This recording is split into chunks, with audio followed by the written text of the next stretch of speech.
Let's go to Ron Reagan. Your view on this. Do you think that John Edwards would be wise to dump this this duo that's been involved in this very anti-Catholic propaganda?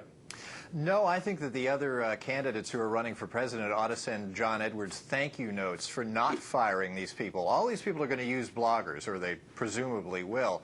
But had John Edwards fired them, it would have been a green light to all the Swift voters out there to say, let's go combing through every blog that anybody's ever written who's working for a campaign now and torpedo people's campaigns using their words, against them. This is a collision of two worlds here, really. You've got the mainstream media, you've got inside the Beltway Washington and politics colliding with a much more populist, raw, profane, sometimes offensive world that is the blogosphere. But what about fellas like Bill Donahue, who sometimes reminds me of my stomach? I mean, Bill, literally my gut, Catholicism, my ethnicity. He's so tough, and he comes out there and he's much harder than you are on these bloggers, and basically says these people are anti-Catholic bigots out of the Thomas Nast cartoons of the 19th century. Why would you want to be tied into them if you're going for the swing vote? Ron, you know the swing voter's Catholic generally. Most other ethnic or religious groups have tied themselves to one party or the other. The Catholics seem to be out there floating as possible votes for both parties. Why do you want to have an excuse for your other side who's against you to dump on you?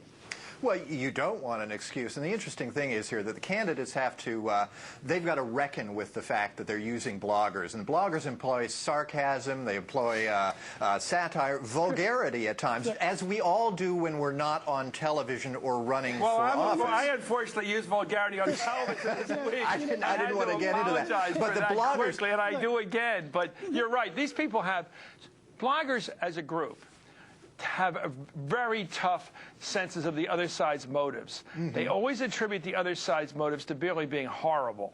There's a good guy, bad guy attitude. Look, any inanimate object is a tool that can be used for good or bad.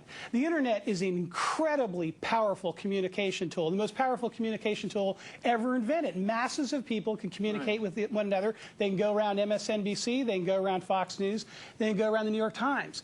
But there does seem to be a trend where the internet can drive the political debate in this country right down into the gutter. And the question is whether you're going to have major presidential candidates like John Edwards going down into the gutter with them. Yet Barack Obama is going to tell us all he wants to lift up the level of debate. So far, he's not giving us any substance in the debate. I think you're right. I think you're generally right. I think bloggers, people, obviously the big people of now with some vintage like the Drudge Report, are very powerful in setting the agenda. And you're saying the new kids on the block are setting the agenda too.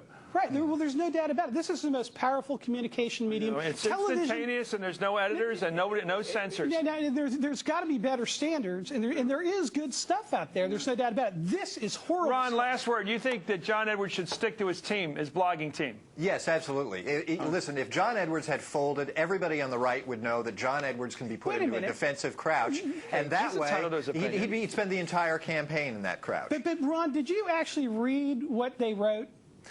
Yes, I did. Is it not anti-Catholic bigotry, Ron? I don't know what was on their mind. No, I can't give you a yes or no because I can't read their minds. I cannot give you a yes or no, Terry, because I cannot read their minds. Keep in mind, Terry, can I answer you, Terry? Can I answer you? Keep in mind that the bloggers employ satire and cynicism and vulgarity, and it's in a context. And if you take those remarks out of the context, you lose the flavor of it. Now, maybe they are anti-Catholic. I don't know these people, but I'm not willing to say so on your say-so. These statements on their face of them are anti-Catholic. How can we check this out? Just tell me what the people can watch. I got this off of the Catholic League. Okay, how do you? We should tell them to go look up what are the bloggers' names. You can go to the Catholic League for the Religious and Civil Rights website. Bill Donahue has posted that's one place. Maybe you there. can link it up to another means. Let's all look at the facts over the weekend. Hey, Ron, thanks for coming on. Take care. Glad to be here. Terry Jeffrey.